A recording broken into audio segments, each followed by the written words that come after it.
내일은 늦습니다. 바로 지금 건강 365 영상 좋아요 눌러주세요. 사랑하는 가족에게 전하는 최고의 선물 건강 365 공유해 주시고 함께 해주세요. 박광식의 건강 이야기, 오늘 함께할 주제는 간 경병증입니다. 삼성서울병원 소화기내과 신동영 교수와 함께합니다. 안녕하십니까? 네, 안녕하십니까.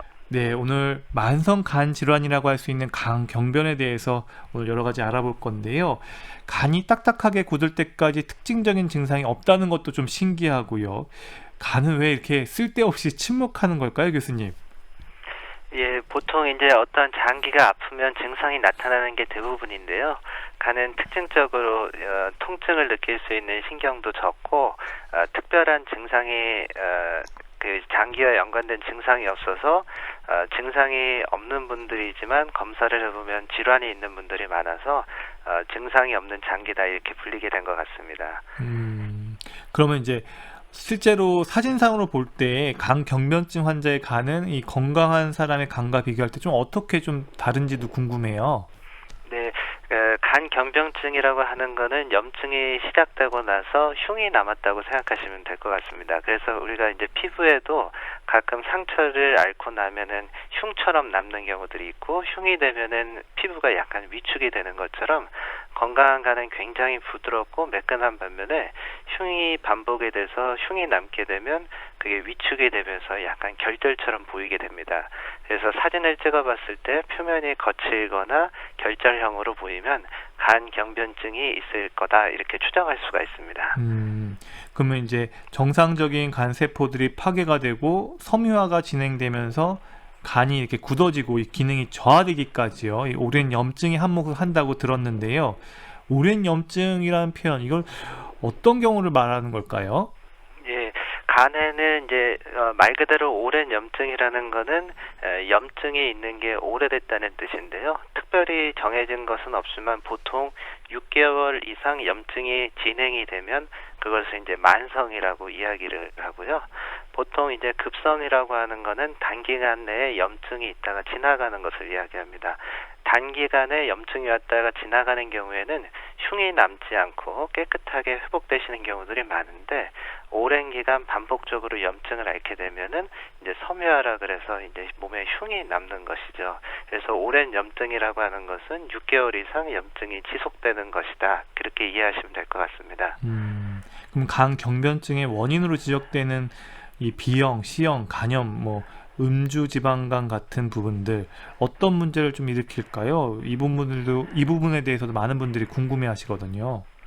예, 그러니까 간 경변증이 되려 그러면은 염증이 오래 지속이 돼야 됩니다. 그래서 염증이 오래 지속이 되는 것 중에서 우리나라에서 이제 가장 중요한 것은 바이러스 간염인데요. 바이러스 간염은 이제 발견된 순서에 따라서 A형, B형, C형, D형, E형 이렇게 구별을 하는데, 이 중에서 6개월 이상 지속적으로 염증을 일으킬 수 있는 간염 바이러스는 B형과 C형이 됩니다. B형과 C형이 노출이 되면은 염증이 끊임없이 반복이 되고요. 이게 오래되시면 결국 섬유화가 지속되면서 염증이 되는 것으로 이렇게 이해하시면 될 것 같고요. 음주와 같은 경우에서도 음주라는 거는 저희가 계속 과량의 술을 지속해서 마시게 되면 염증이 유발될 수 있어서 만성적으로 염증을 일으킬 수 있고, 지방간도 같은 이유처럼 지방간이 이제 오래되면은 염증이 오래 지속될 수 있는 상황이라서 이러한 원인들이 오랜 염증을 일으킬 수 있는 간경변증의 주요 원인이 되고 있습니다. 그러면 우리가 이제 침묵하는 장기, 간 이렇게 보통 얘기를 많이 하고, 간 경변증 역시도 이제 증상이 없다 이렇게 볼 수가 있는데, 피곤하다는 말을 달고 사는 사람들에게 흔히 간 기능 검사 받아보라고 하거든요. 근거가 있긴 할까요? 제 생각에는 결국 이제 근거라고 하면은 이제 연구의 바탕이 돼야 되는데요. 근데 이게 아주 근거가 많지는 않다고 말씀드리겠습니다. 근데 저희가 이제 간단하게 생각해 보면, 예를 들면 폐라는 장기는 호흡할 때 중요해서 기침을 한다든지 숨이 차든지 이런 특징적인 증상이 있고, 콩팥 같은 장기의 경우에는 이제 소변에서 거품이 난다든지 이런 증상들이 있을 수 있는데 간은 생각해 보면은 특별한 증상이 별로 없습니다. 피곤하다고 하는 것도 물론 간경변증이 심해지시면 피곤하시는 증상을 호소하시는 분들이 꽤 많지만 피곤한 거는 다양한 원인에 의해서 나타날 수 있거든요. 그래서 피곤하신 분들에서 간 기능 검사를 한번 해볼 수는 있는데 사실은 간 기능 검사는 증상에 상관없이 하시는 것이 더 좋을 것 같습니다. 이게 더 정확한 얘기 같습니다. 그리고 이 간경변증에도 단계가 있을 텐데요. 어떻게 구분이 될까요? 간경변증은 보통 이제 우리가 간경변증이 오시게 되면 이제 기능이 떨어지시는 분들이 있습니다. 그러니까 저희가 이제 간의 기능이 떨어져서 합병증이 나타나기 시작하시는 단계를 이제 비대상성이라고 이렇게 구별을 하고요. 기능은 유지되는데 섬유화가 진행돼서 이미 모양이나 형태 변화가 오기 시작했다. 그러면 그거를 이제 대상성 간경변증 이렇게 구별을 하고 있습니다. 이렇게 두 가지로 구별을 하기도 하고요. 간경변증은 얼마나 증상이 심하게 나타나에 따라서 이제 등급을 매기기도 하는데 가장 널리 쓰이는 거는 차일드 퓨 등급이라는 걸 쓰고요. A, B, C 단계로 이렇게 구별을 해서 간경변증에서 C 등급이다. 그러면은 가장 진행된 상태를 뜻하고 있습니다. 그러면 이제 C 등급은 제일 안 좋다라고 이제 이해를 했고, 그리고 대상성하고 비대상성, 비대상성이 더 안 좋은 건가요? 네, 그렇습니다. 그러니까 비대상성이라고 뜻은 합병증이 나타나기 시작했다 이렇게 이해하시면 될 것 같고요. 주로 이제 복수가 차거나 아니면 황달이 생기거나 이런 분들을 주로 말씀드리고 있습니다. 그래서 비대상성은 대부분 아까 말씀드린 차일드 퓨 등급으로는 B등급 이상일 때 비대상성이다 이렇게 말씀드리고 있습니다. 그럼 간경변증의 합병증 이야기를 하셨는데 합병증에는 뭐 어떤 것들을 얘기하는 건가요? 간경변증에서 이제 가장 중요한 것은 이제 간의 기능이 있는데요. 간의 기능이 떨어지는 거는 간의 기능을 못하면 사람들이 살 수가 없습니다. 그래서 간의 기능이 떨어지는 거는 생각보다 아주 늦게 나타나고요. 가장 처음에 나타나는 현상은 간이 딱딱해지면은 간으로 가는 피가 일종의 고혈압 같은 현상이 오게 됩니다. 그것을 저희가 이제 문맥 고혈압이라고 하고요. 문맥 고혈압과 연관된 증상이 가장 처음에 나타납니다. 그래서 가장 흔한 합병증 중에 널리 알려져 있는 거는 이제 배에 이제 물이 차게 되는 것인데요. 간으로 이제 통과해야 되는 혈액이 간으로 빨리 가지를 못하게 되니까 주변에 이제 배로 이제 일종의 물이 샌다고 이렇게 생각하시면 될 것 같고요. 그렇게 나오는 복수가 가장 흔한 합병증 중에 하나고, 두 번째는 간으로 빨리 통과하지 못하는 혈류가 특부순환이라 그래서 다른 곳으로 돌아가는 혈관들이 발생하게 되고요. 이 중에 특히 식도 쪽으로 혈관이 발생하게 되면은 경우에 따라서는 피가 날 수 있습니다. 그래서 정맥류 출혈 이게 또 유명한 합병증이고, 간에서 이제 여러 가지 대사를 해야 되는데 대사가 떨어지시면 이제 간성 혼수라 그래서 의식이 깨끗하지 못한 그런 혼수를 경험하시는 분들이 있어서 간 기능과 연관된 3대 합병증은 복수, 정맥류 출혈, 혼수 이런 것들을 이야기하고 있습니다. 복수가 차면은 확실히 그 복수하고 치명률이랄까요?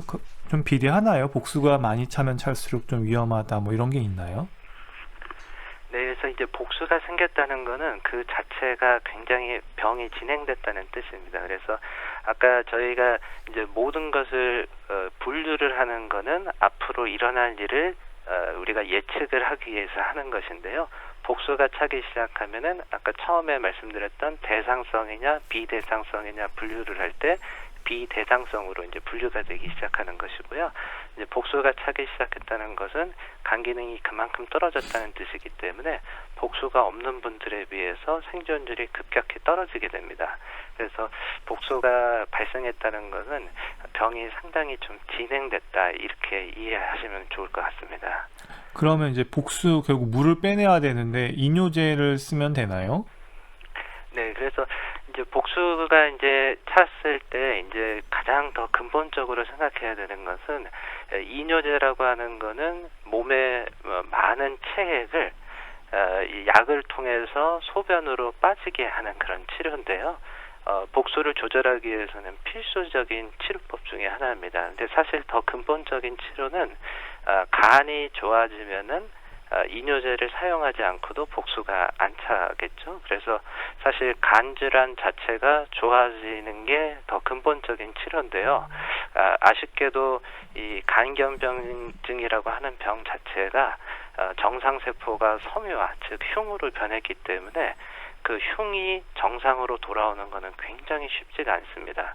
그래서 아쉽게도 복수가 차서 이뇨제를 시작하시는 분들 중에 상당 부분이 이뇨제를 끊기가 조금 어려우신 분들이 됩니다. 그렇지만 더 근본적인 치료는 간 원인 질환을 치료를 하는 게 더 중요하다 이렇게 말씀드리겠습니다. 원인 질환을 치료하는 게 중요하다 그러면 뭐 바이러스성 간염, 항바이러스제 뭐 이런 걸 얘기하시는 건가요? 네, 그렇습니다. 그러니까 간경변증이 생겼을 때 간이 나빠서 복수가 생기는데요. 이뇨제는 간 자체를 치료하는 게 아니니까요. 근본적으로 간 자체를 치료해서 그게 호전이 되면 이뇨제를 거의 사용하지 않고도 조절이 될 수 있습니다. 근데 이런 경우는 간 자체가 구조적인 변형이 아주 심하지 않은 경우에는 원인 질환을 치료하면은 이뇨제가 없이도 복술이 잘 조절되시는 분들이 있습니다. 말씀해 주신 것처럼 제일 대표적인 경우들이 B형 간염이나 C형 간염 때문에 간이 안 좋으신 분들은 B형 간염, C형 간염 치료를 하면은 복수가 조절이 되고 이뇨제 없이 지내시는 분들도 꽤 있으시고요. 술 때문에 간이 나빠지신 분들은 완벽하게 완전히 금주하고 간이 이제 회복을 하게 되면 이뇨제를 거의 줄이고 지내시는 분들도 꽤 있으십니다. 그러니까 그만큼 좀 더 원인에 접근해서 원인을 갖다가 바꾸는, 원인을 치료하는 방법들이 더 도움이 된다. 이렇게 네, 그렇습니다. 이해를 하면 좋을 것 같고요. 식사에 있어서도 좀 조심해야 될 부분이 있을까요?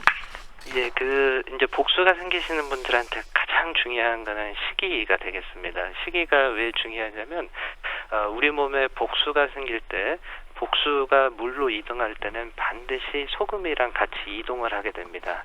근데 이 소금은 대부분 입으로 섭취를 하게 됩니다. 그래서 저염식을 잘 하시는 것은 아주 중요한 복수가 동반되는 간경변증 환자분들한테는 가장 중요한 일상에서 하실 수 있는 방법이고요.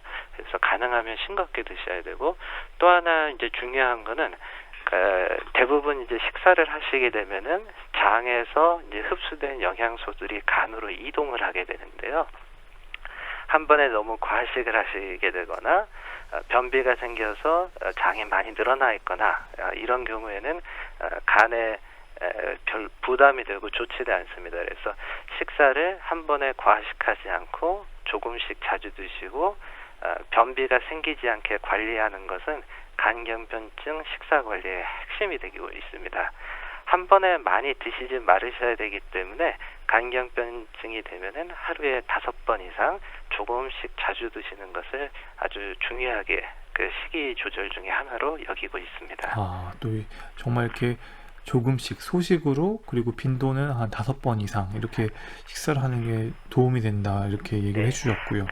예, 가장 중요한 것 중에 하나는 금식 시간이 오래되면 안 됩니다. 왜냐하면은 이제 몸에 필요한 에너지 중에서 가장 중요한 포도당 같은 거를 생성하고 그걸 에너지로 쓰는 데 간이 역할을 하게 되는데요. 간 경변증이 되면은 그 에너지 저장 기능이 떨어집니다.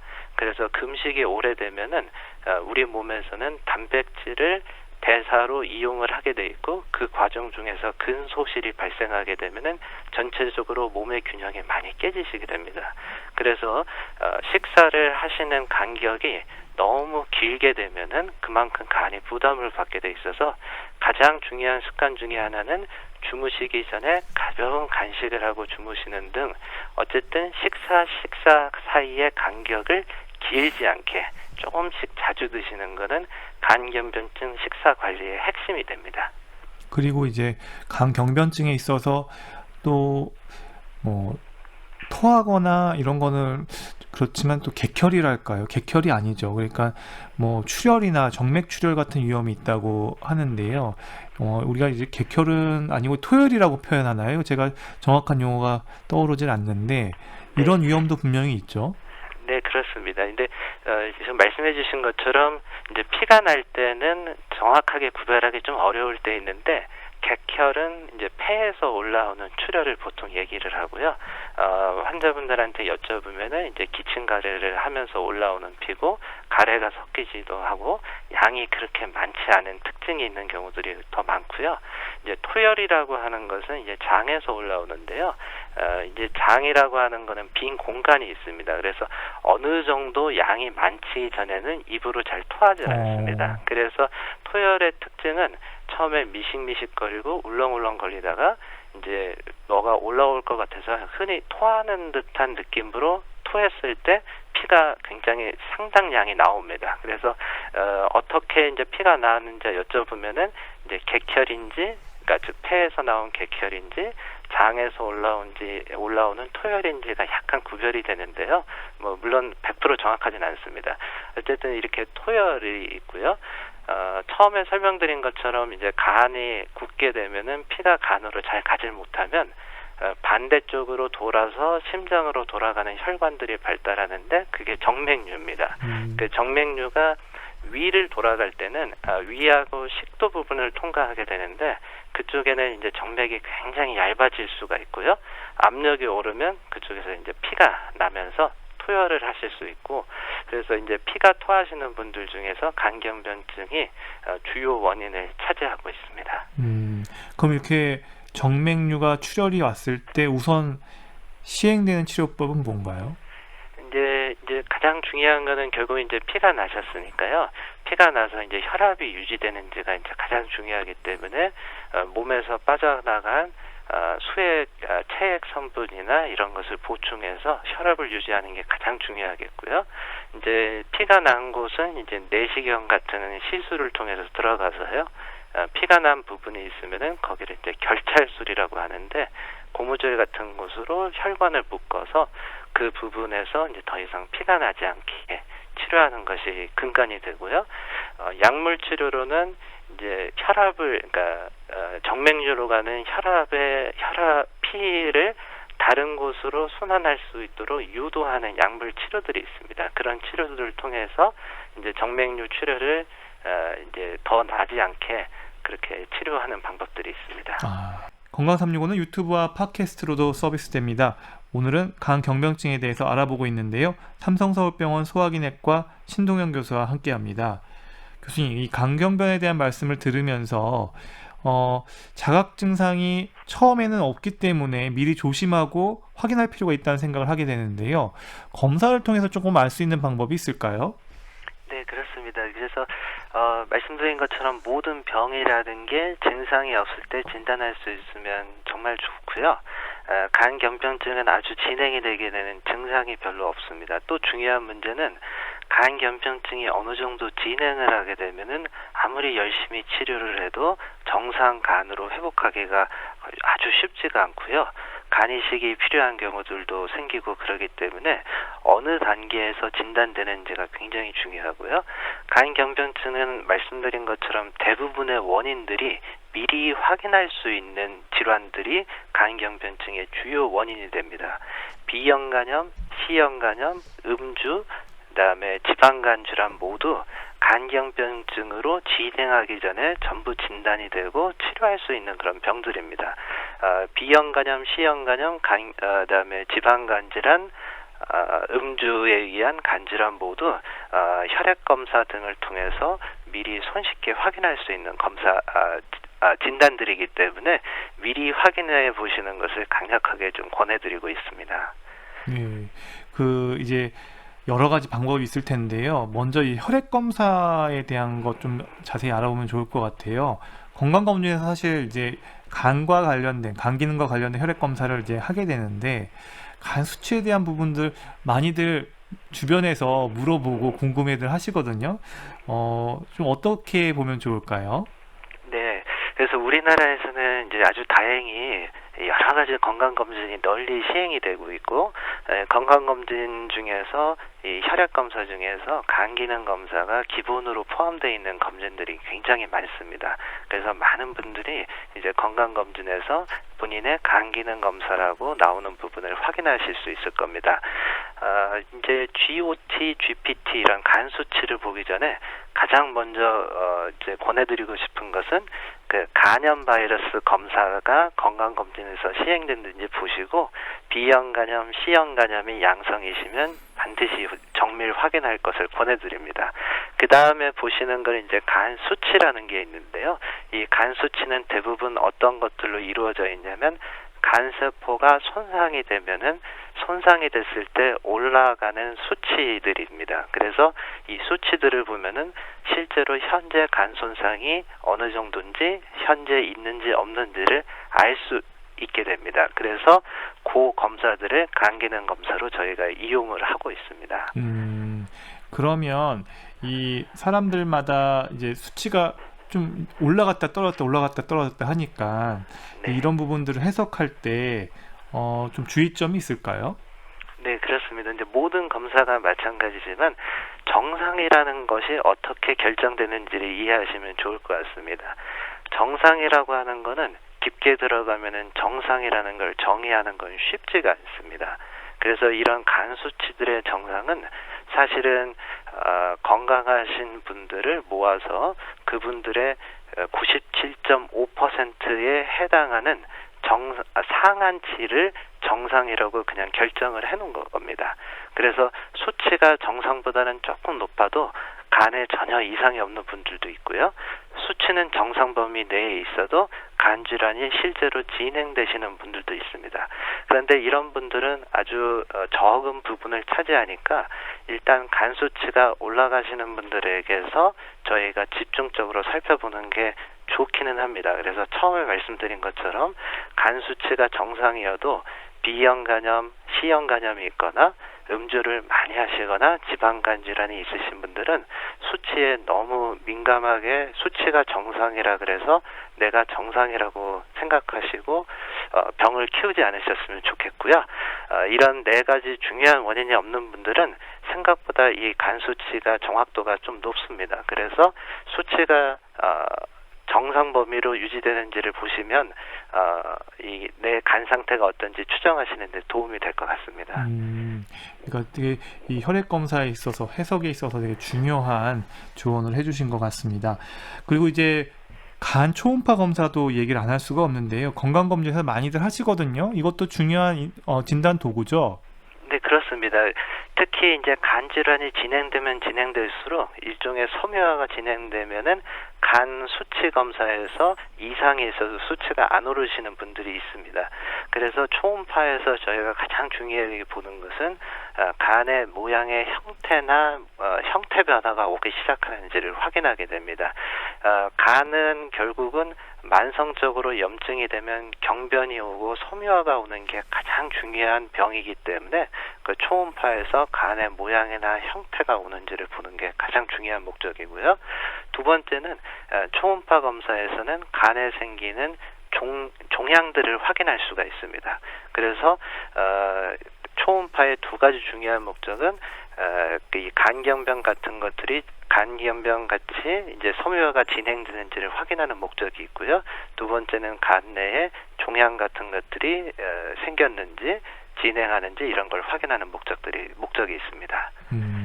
그러면 이제 간경변 환자들의 경우에는 사실 또 초음파만 해선 또 안 되죠. 또 다른 추가적인 CT나 MRI는 또 필요 없는지도 궁금한데요. 아니면 초음파로 충분한가요?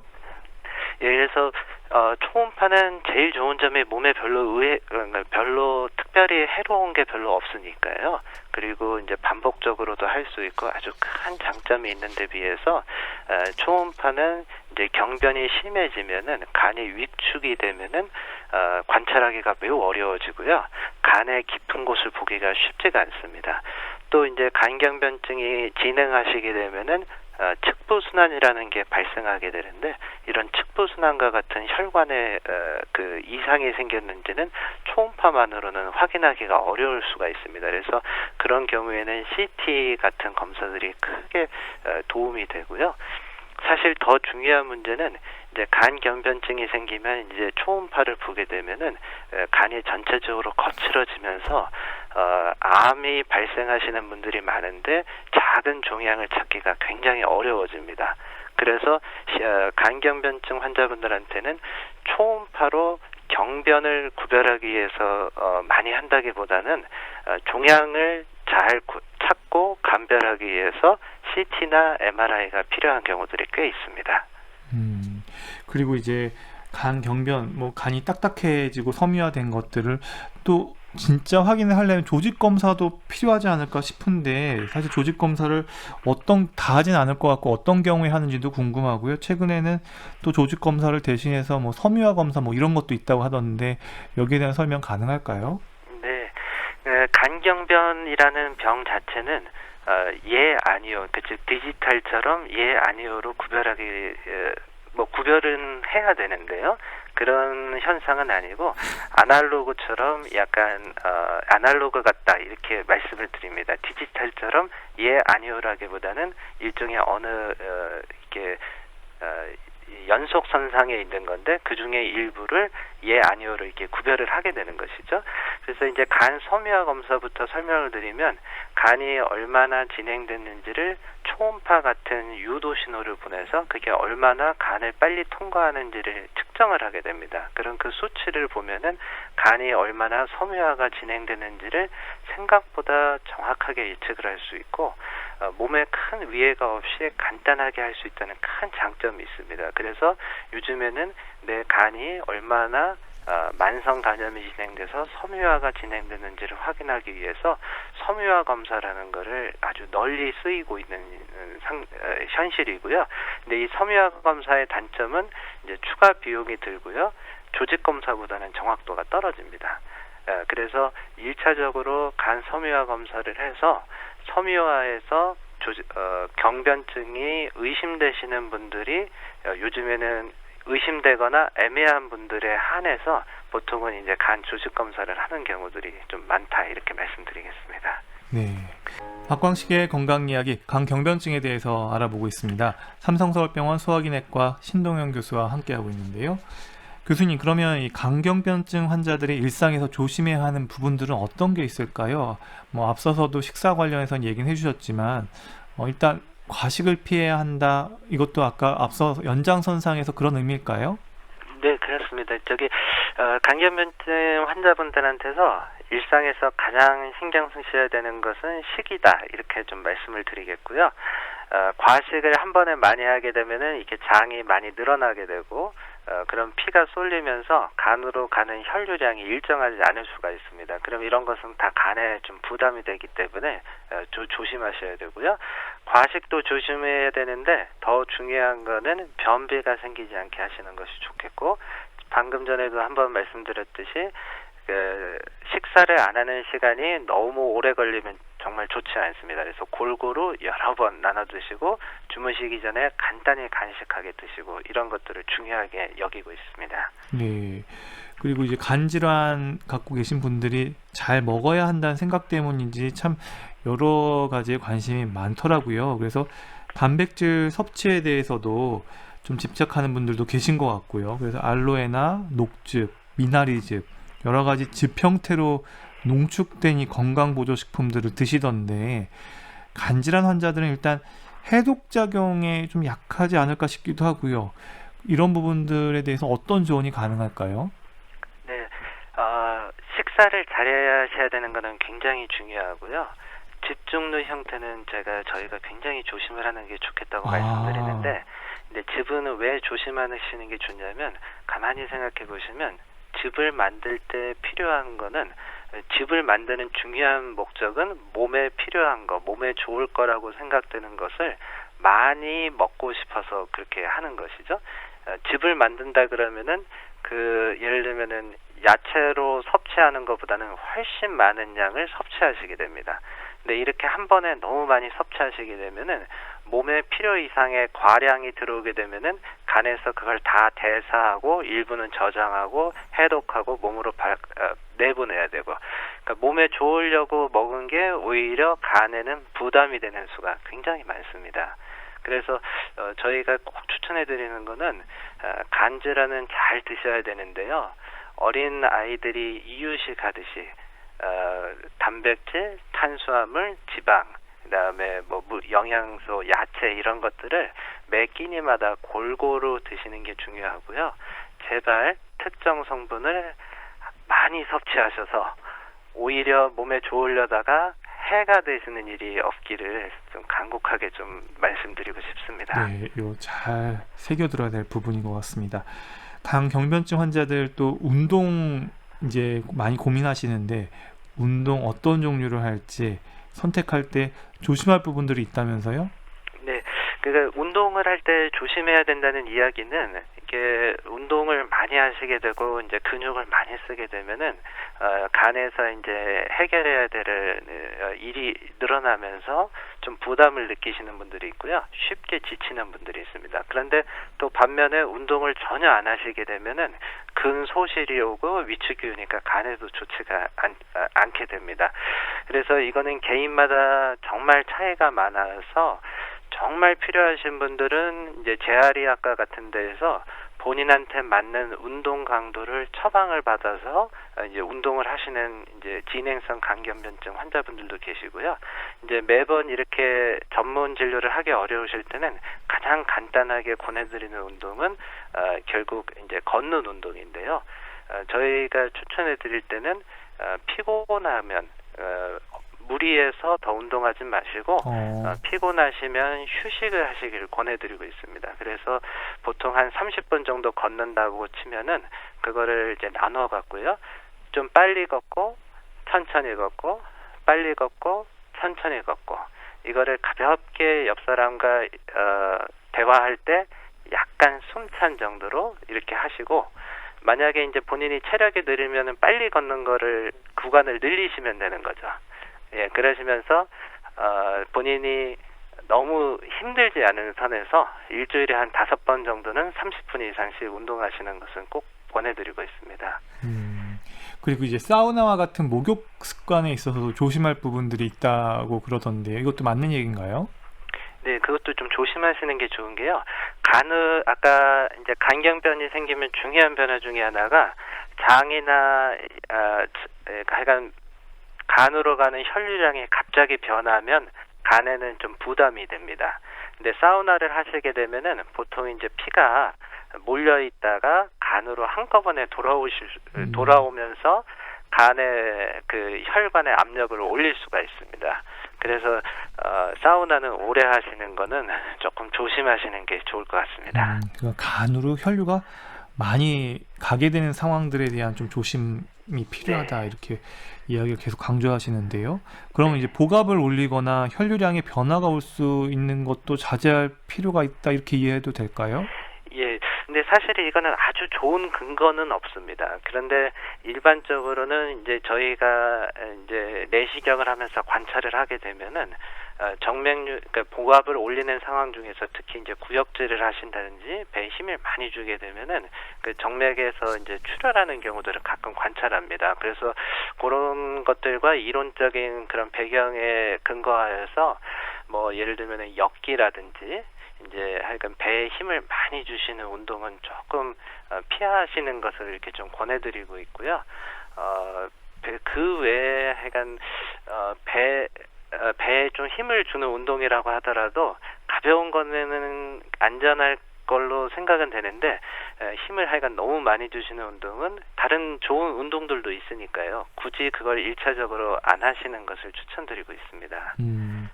그리고 이제 변비, 앞서서도 잠깐 언급은 됐는데요. 그 변비가 간성혼수의 위험을 높인다는 건 많은 분들이 생각하지 못하는 부분이 아닐까 싶은데요. 이건 어떻게 보면 좋은지, 또 변비약은 뭐 그냥 아무거나 먹어도 되는 건지, 좀 조심해야 될 부분은 없는지 좀 정리 부탁드립니다. 예, 변비는 제일 조심하셔야 되는 것 중에 하나입니다. 그 변이 장에 오래 머물게 되면요, 이제 그 오래된 변에서 올라오는 성분들은 간에서 또 해독하는 데 부담이 되기도 하고 혼수도 쉽게 오기도 하고 하기 때문에 변비가 오는 거는 굉장히 조심하셔야 돼서 경변증이 있으시면 하루에 부드럽게 변을 한 번 또는 두 번 정도 이렇게 보시는 것이 굉장히 중요하고요. 하루 이상 변을 못 보시게 되는 것은 저희가 아주 위험 신호로 보고 있습니다. 근데 이게 변비라고 하는 것을 이제 막으려면은 이제 식사도 잘 하셔야 되고 운동도 좀 되고 그러셔야 되는데 이게 좀 원활치 않아지시는 분들이 많아서 그런 경우에는 이제 그 변비약을 일종의 사용하게 됩니다. 변비약은 크게 성분이 여러 가지로 구별이 되어 있는데 시중에서 널리 사용되는 변비약은 보통은 복합 성분제고요. 이런 복합 성분제로 인한 변비약 중에서는 그 중에 일부는 장 점막에 손상을 줘서 이제 손상이 오면은 통증이 오니까 장의 운동이 빨라지게 되거든요. 그래서 그 변비를 금방 좋아지게 하는 이런 강력한 약들이 있는데 이런 약들은 간경변 환자분들한테는 다소 위험할 수 있어서 저희가 권해드리질 않고 있고요. 간경변증 환자분들한테서는 이제 저희가 락툴로즈라고 해서 그 비교적 간에 안전한 약만 이제 변비를 조절하는 목적으로 사용하는 것을 좀 권해드리고 있습니다. 네, 이렇게 지금 간경변증에 대한 얘기 들어봤는데요. 저희가 시민 여러분들의 궁금증도 취재한 게 있는데요. 함께 들어보시고 이렇게 답변 부탁드릴게요. 저희 남편이 평소에는 괜찮은데 술만 먹으면 배가 불편하고 피곤하다고 해요. 이런 증상이 간 질환하고 직접적으로 관련이 있을까요? 혹시 관심 갖고 지켜봐야 하는 증상이 있다면 몇 가지 알고 싶습니다. 우리 외삼촌이 꾸준한 간 검사를 해왔었는데요. 수치가 높을 때도 있고 또 정상일 때도 있고 검사할 때마다 수치가 들쑥날쑥했다고 하더라고요. 근데 또 감마가 정상이 아니라고 해서 그러면은 혹시 간경변이 되는 건 아닌지 또 우리 숙모가 정말 많이 걱정하시더라고요. 이런 경우에 약만 잘 복용하면 간경변으로 가는 거를 막을 수 있는 건지 궁금하고요. 그리고 감마가 안 좋으면 간에 큰 문제가 되는 건지도 정말 궁금합니다. 제가 건강검진에서 AFP 수치가 양성으로 나와서 혈액검사를 다시 해봤는데요. 근데 이번에도 좀 높게 나왔다고 하더라고요. 일반적으로 정상 수치가 8인데 제가 9점 몇 정도가 나와서 혹시 모르니까 CT를 병원에서 찍어보자고 하는데 좀 그래도 걱정이 되네요. 저는 사실 술 잘 먹는 스타일도 아닌데 왜 그런지 모르겠어요. 그리고 CT는 몸에 안 좋은 거 아닌가 싶은데 꼭 찍어봐야 할까요? 네, 안녕하세요, 교수님. 네, 많은 분들이 여러 가지 질문을 주셨는데, 일단은 그 건강검진에서 AFP 수치가 이렇게 양성으로 좀 나와서 혈액검사를 다시 하신 경우죠. 근데, 여기에서 좀 높게 나왔다고 얘기를 하시더라고요. 그러다 보니까 좀 걱정이 되는데, 이 8보다 좀 높은 9점 몇? 이렇게 나왔다고 하시는데, 이런 경우에 CT를 꼭 찍어봐야 하는 건지, 본인은 그렇게 또 술을 먹는 편도 아닌데 이게 왜 그런지, CT는 또 위험한 건 아니냐는 등 이렇게 얘기를 하셨는데, 어떻게 좀 해야 될까요, 교수님? 네, 일단 알파 페토프로테인 상승부터 좀 말씀드리겠습니다. 네네. 사실 이제 알파 테아덴백이라고 하는데요. 알파 테아덴백은 아주 중요한 검사 중에 하나고 이제 간 질환이 있으신 분들한테 널리 쓰이고요. 네. 보통 이제 간암이 있으신 분들한테서는 이 수치가 많이 올라가 있는 것을 힌트로 하여서 이제 간암을 확인하는 검사 중에 하나로 이렇게 널리 사용이 되고 있습니다. 네. 근데 문제는 이 알파 테아덴백의 정상값이라고 하는 것은 역시 저희가 임의로 정한 수치입니다. 그래서 간에 아무 이상이 없어도 알파 테아덴백이 높으신 분들도 있고 네. 또 반대로 간암이 있어도 테아덴백은 낮으신 분들이 있겠죠. 그래서 저희가 이제 어떻게 이제 보통 오시면 권해드리냐면은 알파 테아덴백이 상승이 있을 때 제일 중요한 거는 B형 간염이 있나 C형 간염이 있나 술을 많이 드셨는지 지방간 질환이 있는지 이런 것들을 확인하는 게 가장 중요한데요. 네. 우리나라에서 생기는 간암의 대부분은 거의 90% 이상은 이 질환에서 생기기 때문에 예, 이런 분들은 보통 CT는 한번 찍어보시는 게 좋습니다. 그렇군요. 네.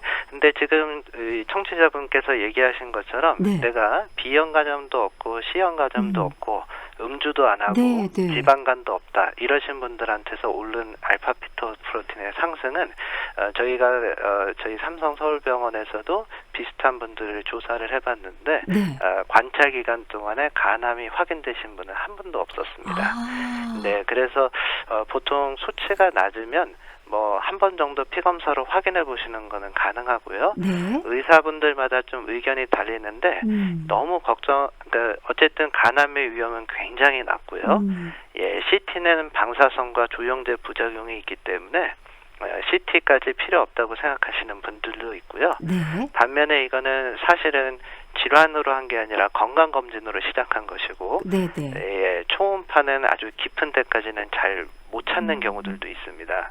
그래서 불안하면서 신경 쓰시느니 그냥 CT로 한번 확인하는 네. 게 여러 가지로 그냥 좋아서 하시는 선생님들도 있고 이거는 약간 의학적인 근거로 하는 부분이 아니고 말 그대로 건강검진이기 네, 때문에 네. 검진에서 선택을 하실 수 있는 영역입니다. 제가 드릴 수 있는 정보는 말씀드린 4가지 항목에 해당되지 않으시면 네, 네. 거의 간암일 가능성은 매우 낮다. 아, 그러네요. 많은 분들이 간경병, 간암 이런 거에 걱정을 많이 하셨는데 이런 증상들이 없을 때는 그렇게 걱정 안 하셔도 된다는 의견이었고 일단 이제 그 꾸준하게 간 검사를 해오신 분인데 수치가 높을 때도 있고 낮을 때도 있고 이 검사할 때마다 이게 굉장히 다 달랐다고 하시더라고요. 들쑥날쑥. 그러다 보니까 또 이 감마가 정상이 아니어서 간경번으로 가는 건 아니냐 이렇게 좀 걱정을 하고 계시는데 만약에 이렇게 약을 잘 복용을 하시면 간경변으로 갈 수 있는 거를 막을 수 있다 이렇게 얘기할 수 있을까요, 교수님? 예, 근데 이게 질문이 여러 가지가 섞여 있어 갖고요. 네. 이제 하나하나 좀 설명드려야 될 것 같은데요. 일단 간 수치가 들쑥날쑥하다 네, 이렇게 네. 얘기하신 거는요. 간 수치라고 하는 거는 간 손상이 있을 때 얼마나 피에서 올라가는지를 확인하는 거기 때문에 간 손상 현재 나의 간 상태가 어떠냐에 따라서 피 검사할 때마다 차이가 많이 나게 됩니다. 그래서 검사하실 때마다 들쑥날쑥 하시는 거는 뭐 특별하게 이상한 건 아니고요. 네. 많은 분들이 피검사 수치에서는 이 수치가 좀 오를 때도 있고 내릴 때도 있고 이러신 분들이 있습니다. 네. 예, 그 다음에 이제 감마 GT를 네, 얘기하셨는데 네, 네. 우리나라에서는 건강검진을 할 때 보통 ALT, AST라고 하는 간 수치가 간이 파괴가 됐을 때 올라가는 수치도 검사하고요. 네. 예, 감마 GDT라는 것을 주로 하게 되는데 이 감마 GDT는 이제 음주를 많이 하거나 네. 술을 하거나 그럴 때 이렇게 올라가시는 그런 대표적인 이 효소 중에 하나입니다. 네. 예, 그래서 이 감마 GT가 만약 올라가 있다 그러시면 아주 높은 확률로 우리나라에서는 이제 음주가 과한분일 가능성이 높고요. 예, 그래서 만약에 음주가 과한분이라 그러면 이 감마 GT가 높게 유지되시는 분들은 시간을 지나서 보면은 당연히 간경변증으로 이행될 가능성이 높으시고요. 네. 약을 먹어서 해결되는 게 아니고 음주에 의한 거면은 술을 안 하셔야 되겠죠. 예, 그렇게 이해하셔야 될 것 같습니다. 그러면 술 안 드시는 것만으로도 이 간경변이 좋아질 수 있다 이렇게 보시면 되는 건가요? 네, 그렇습니다. 그러니까 간은 특별한 약이 있다기보다는요 원인을 조절을 해야 됩니다. 그러니까 감마 GT가 올랐으면 그게 왜 올랐는지가 중요합니다. 그 오른 원인이 술 때문이면은 술을 해결하는 게 좋고요. 감마 GT가 오른 원인 중에서 아주 드문 희귀병들이 있습니다. 그런 것 때문에 오르신 분들은 그 병에 대한 치료를 해야 되고요.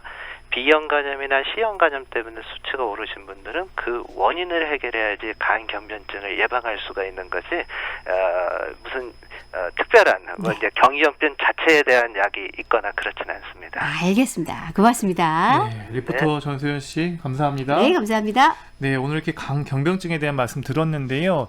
교수님께서 정말 자세한 내용들 많이 설명을 해주셨는데 마지막으로 이 청취자 여러분들께 조언 부탁드릴게요. 네, 우리나라에서 이제 간 질환은 여전히 우리나라 많은 분들의 주요 사망 원인이고요. 그중 사망 원인들의 가장 중요한 거는 간 경변증과 간암이 됩니다. 간 경변증과 간암은 예방이 가능한 병인데 왜 예방이 가능하냐면 병이 진행되기 전에 간염 단계에서 확인할 수 있기 때문입니다. 그래서 반드시 간경변증의 가장 중요한 원인인 B형 간염과 C형 간염을 꼭 확인해 주시고 그 다음에 술, 지방간 이렇게 4가지만 관리하셔도 간에 대한 걱정은 많이 줄이실 수 있겠다 이렇게 말씀드리고 싶습니다. 네, 삼성서울병원 소화기내과 신동현 교수님 오늘 말씀 고맙습니다. 네, 감사합니다.